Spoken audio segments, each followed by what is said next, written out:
I was watching a YouTube video from a tech reviewer about how the reviewing process is broken. He stated most reviewers are over-reliant on benchmark apps that churn out stats to compare versions of phones and laptops by different year models and different manufacturers. And these apps don't reflect a real-world experience people have, but reviewers are expected to use them, and they get validated by the number of clicks they get. And this seemed very much a parallel to what I've been doing for the past 2 years, rattling off lines and lines of statistics on this segment or that segment of the real estate market and not providing enough analysis.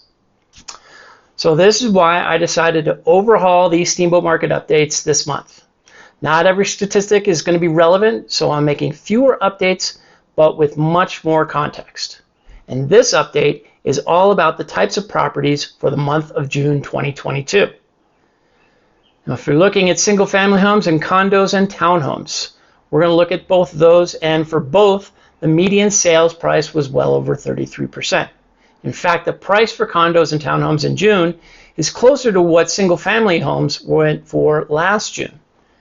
Yet sales are down by nearly a quarter in single families and over a third in condos and townhomes. Now, I've just finished trying to read a white paper from the Fed regarding what has been going on in the housing market over the past 2 years. And I say trying because it was a lot of math and plenty of college speak. But what I did get from it was that while many people thought the spike in prices had a lot to do with a lack of supply, which you can see from fewer new listings in both condos, townhomes, and single-family homes, it was primarily driven by a surge in demand. Now, that surge came from a combination of easy access to an enormous amount of cheap money coming from stimulus checks and record low interest rates, and the impact of COVID, where people were working at home and wanted that home to be nicer, or people wanted to move where they could have more space. For Steamboat, the demand is still there for now. Single-family homes have just over 2 months of supply, where condos have less than a month. And remember, a stable market is 6 months of supply. The days a home was on market, they were cut by half for single-family homes to 13. And for condos and townhomes, it didn't have as far to fall. It only took 6 days to go to contract compared to 7 last year. And where do mortgage rates stack up compared to last June? Well, the average 30-year fixed rate last June was 2.98%. Last month, it was 5.52%. And the rate's been going up for a few months now, and it hasn't seemed to affect demand, as I said, yet. Now let's look at my favorite new indicator, price reductions per active listing. Price reductions alone tell us something, but they don't give the full story. For example, price reductions were down by 50%, going from 4 to 2 in the condo and townhome segment, while reductions were up 40% from 22 to 37.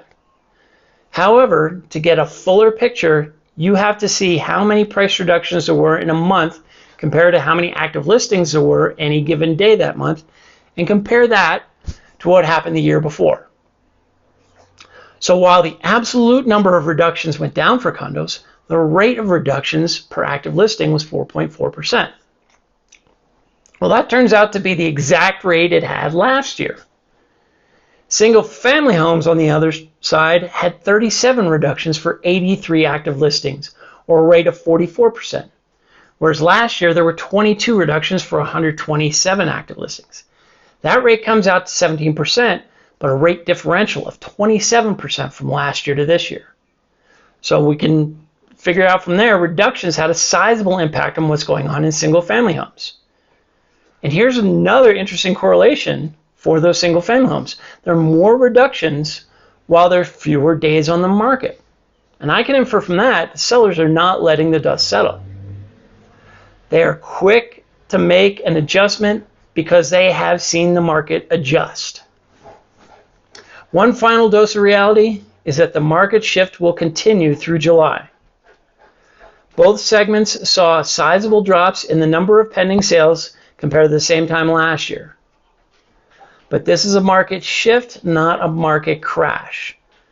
When we see considerable increases in month supply, days on market, and new listings, that is when the shift becomes seismic.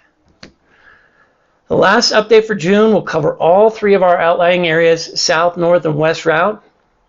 And the question becomes, will gas prices make those areas become a little less affordable? We'll see. My number is 970-846-0797, and my email, johnjames@jamesteamsteamboat.com. If you want to dive into these numbers a little deeper, you can either leave a comment in the comment section if you like. But in the meantime, like and share this video if you know anybody who will be interested. And until next time, take care.